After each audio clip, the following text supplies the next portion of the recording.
Jadi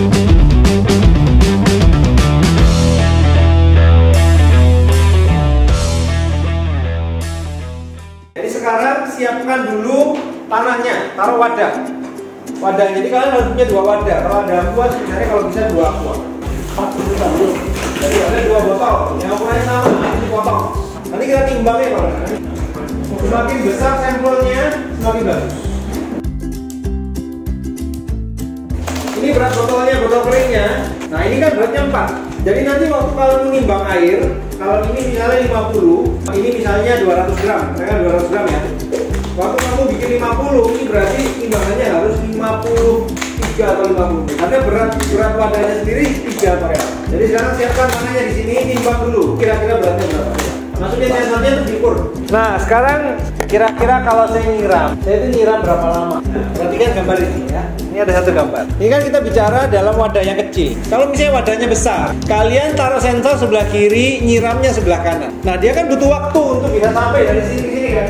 Jadi kalau kalian nyiram terus sampai dia mencapai 640. Pada saat dia mencapai 640, sebenarnya tingkat air itu sudah jauh lebih tinggi dari 640. Jadi ada tekniknya kalau kita menyiram, tidak semudah skrip yang kita buat. Kenapa? Karena kalau dia sudah mencapai angka yang kita inginkan tadi, sebenarnya airnya sudah terlalu banyak. Kalau air terlalu banyak, tanamannya bisa mati. Jadi untuk membuat automated water planting ada tekniknya. Tekniknya bagaimana? Tekniknya adalah kita siram 5 detik, terus kita tunggu 1 menit sampai airnya meresap. Saya itu diukur lagi. Kalau masih kurang, siram lagi 5 detik, saya tunggu lagi. Tidak boleh kita siram terus-menerus sampai tercapai angkanya.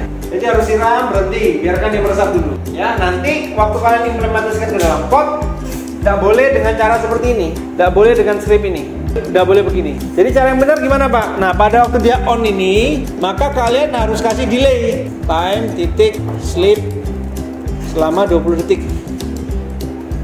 Setelah itu kalian off kan. Lalu nanti dia akan, ini time slipnya dibuat jadi 5 detik, per 5 detik kita ngecek. Jadi nanti dia relaynya on, terus dia program ini langsung halt, berhenti. Selama 5 detik dia baru jalan lagi. Ya, oh sorry salah.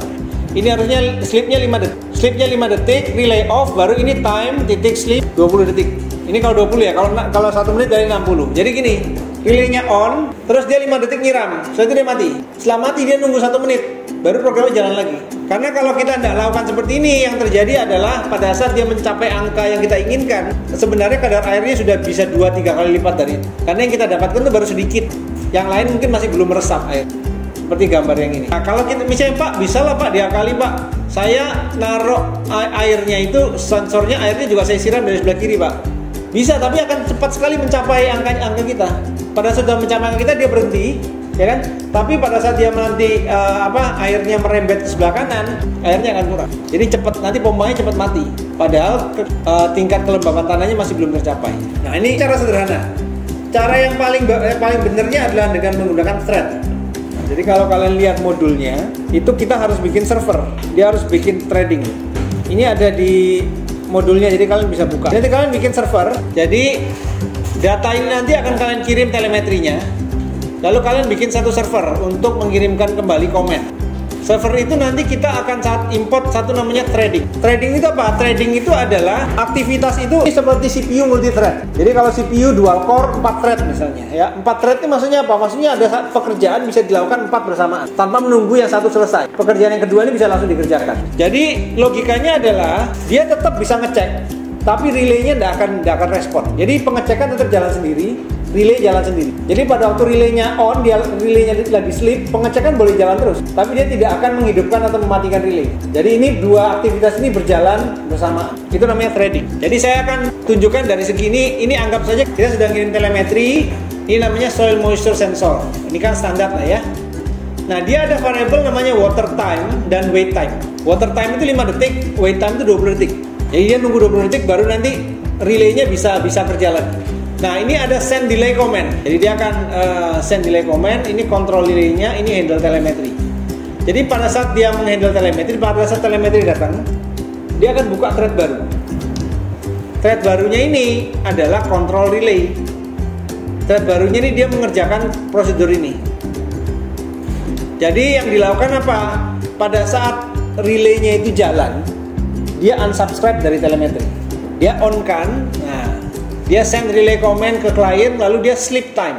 Ya, dia sleep time ini pakai water time 5 detik.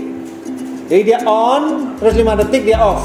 Ya, jadi tapi pada saat ini bekerja dia tidak subscribe telemetri. Jadi apapun yang dikirim dia tidak baca. Tapi pengiriman jalan terus nih, pengecekan jalan terus. Tapi threadnya ini jalan, dia mengabaikan itu.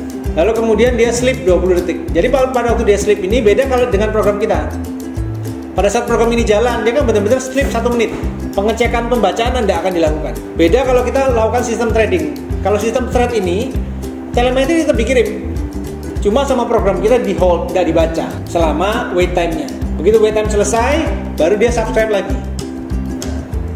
Paham ya? Oke, sampai di sini aja hari ini.